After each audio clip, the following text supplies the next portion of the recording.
Happy October, everyone. Time has gone so fast, and now we're almost in November. I have one more month until I graduate from the co-op program at UIC, and I'm so excited. I just started partnership policy making.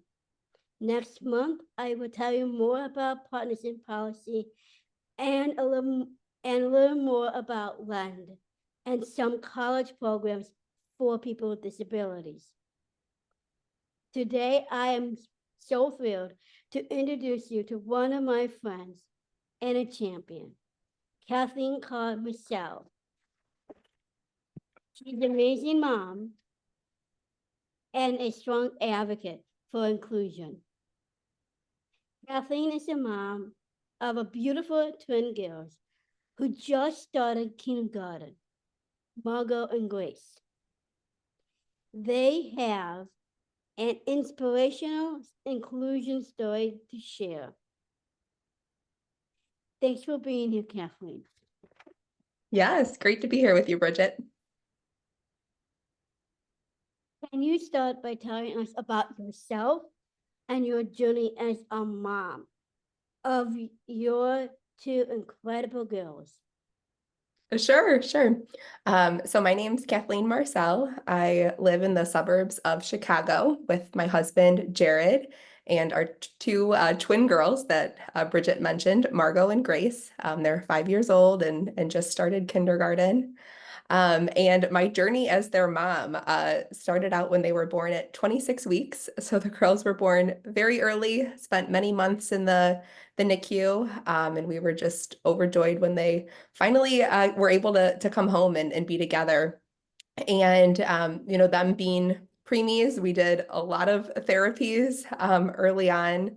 When Margot was 9 months, she was diagnosed with cerebral palsy.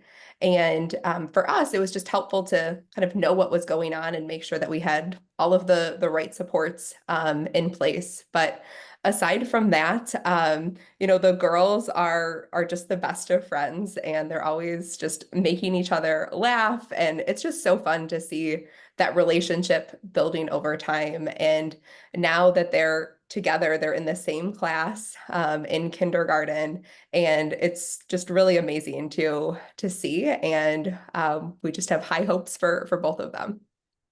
That's wonderful. It's really great to have the girls together. So this is a picture of Margot and Grace, and that's Yep, that was on their walk to school day. and this is the first day that they went for kindergarten. Yep. That's cool. And then I think this is Halloween. Yeah, they had a little festival at school, and their mascot is leopards. So one of the dads dressed up in a leopard costume. But you can see Wow. Margot and Grace there in their class in the background. Yep. Are they going to be dressed like that for Halloween this time?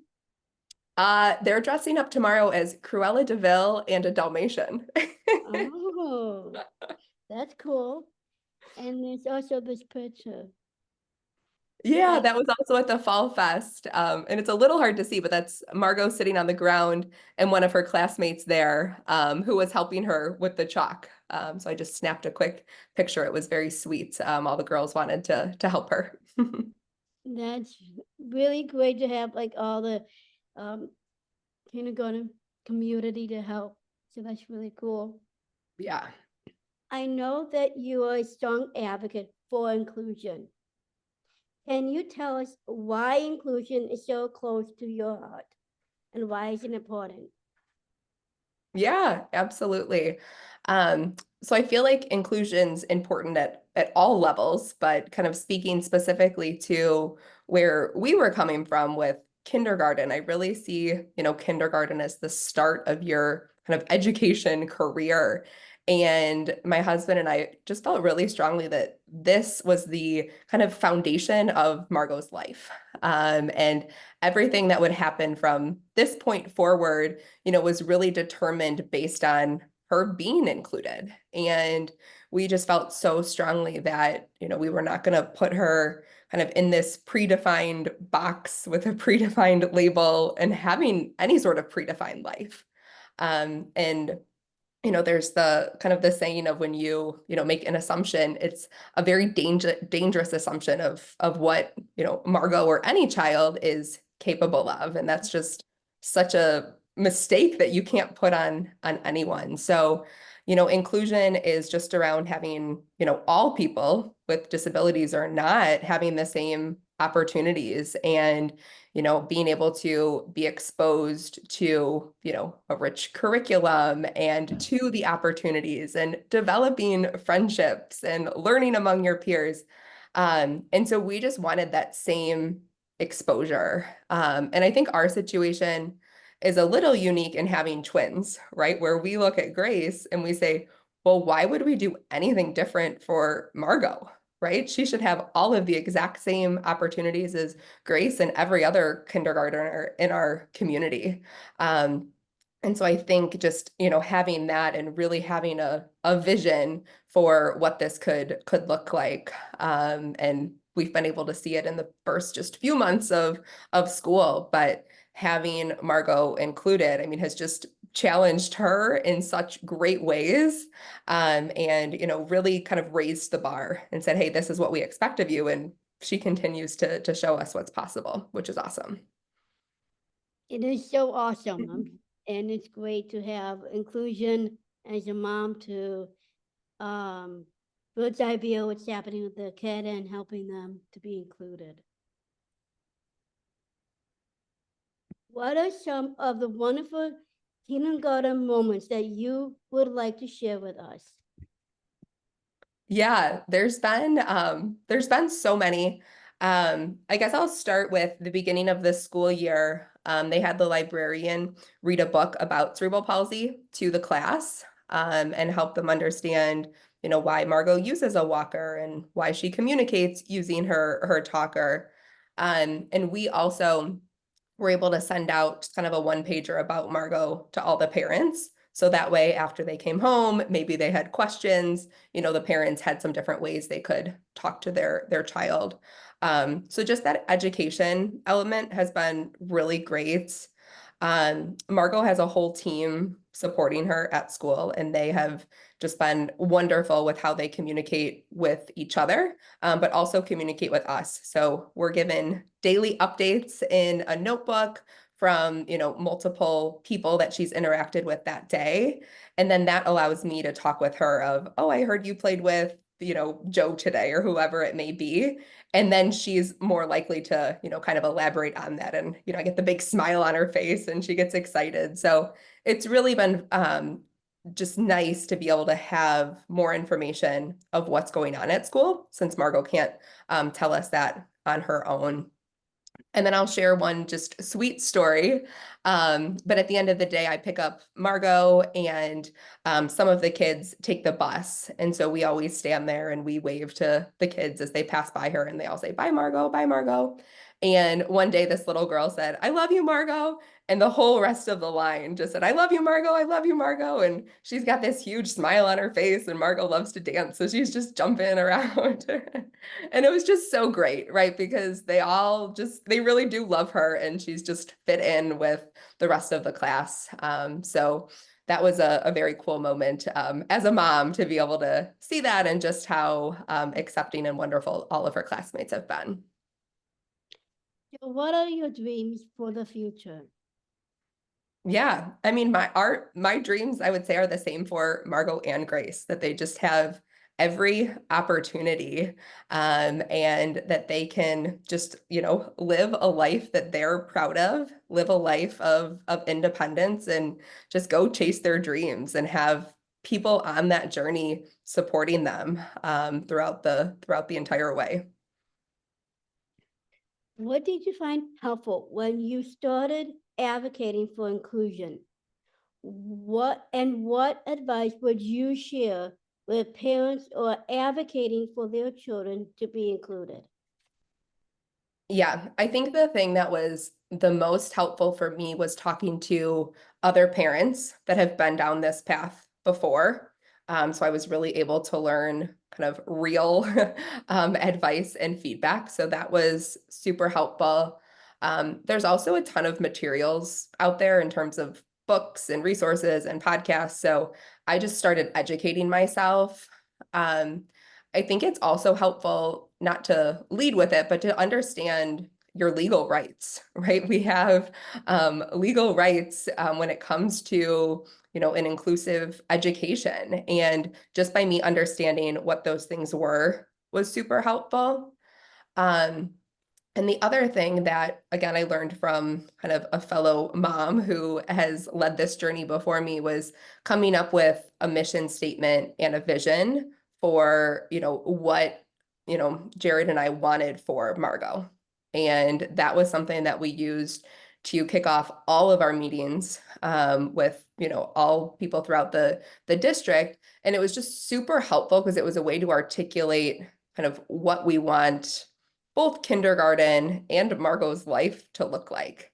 And so I think just having that of starting with like, sit down and really think about why you're doing this and what your goals and your vision are, and being able to articulate that, you're more likely to get people to say, okay, I see where they're coming from. Let's see how we can figure this out. That's really, thank you for sharing that. It's really really good to have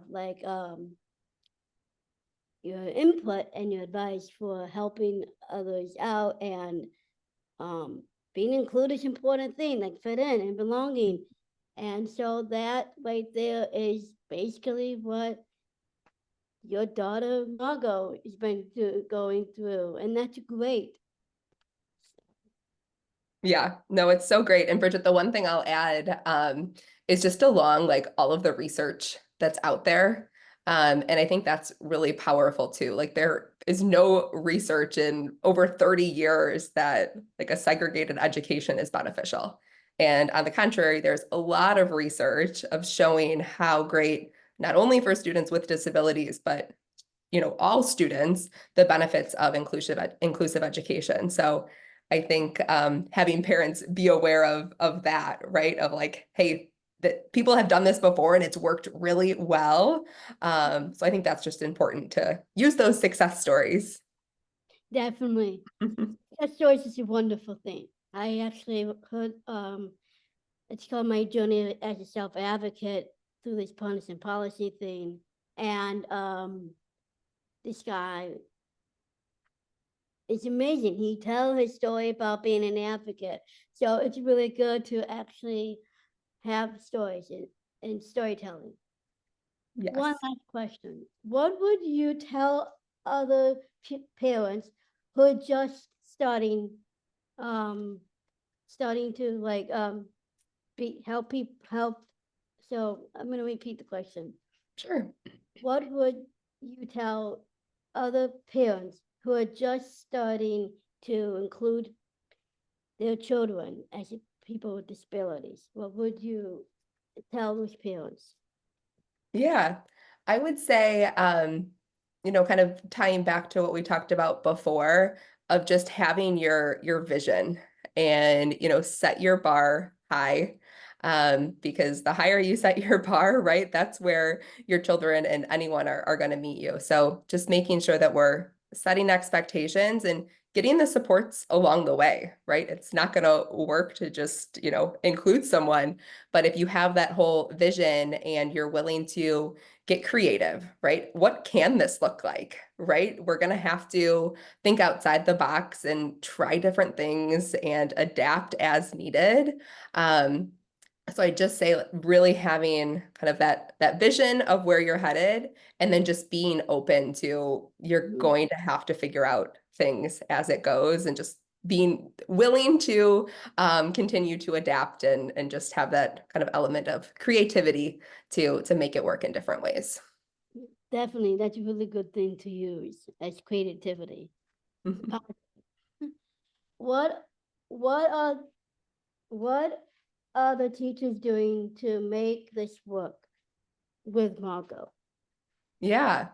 I mean, I've been so impressed with her team supporting her at school. So she has, her gen ed teacher, a resource teacher, she has an aide, and then she gets, all the different services like PT, OT, and speech at school.